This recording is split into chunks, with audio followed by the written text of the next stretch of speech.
கல்யாணம் நடக்கணுமா, குழந்தை வேணுமா, வீடு வேணுமா, வேலை வேணுமா, ஆண்டவரோடு இணைந்திருங்கள், இணைந்து காத்திருங்கள். சரி, நம்ம காத்திருக்கிறோம்.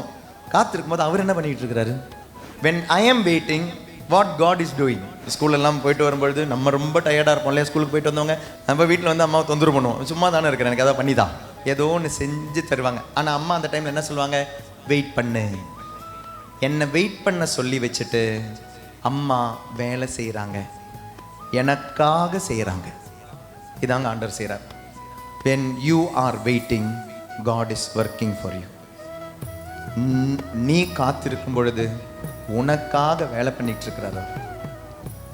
மேபி அது உன்னில் அந்த வேலையை பண்ணிக்கிட்டு இருக்கிறாரு, இல்லை உன்னை சுற்றி அந்த வேலையை பண்ணிக்கிட்டு இருக்கிறாரு, தயாரிச்சுக்கிட்டு இருக்கிறாரு ஆண்டவர். ஸோ வெயிட் பண்ணுன்னு சொல்லிட்டு ஆண்டவர் சொகுசா கால் மேலே கால் போட்டு உட்காரல. when God is asking you to wait, He is working for you.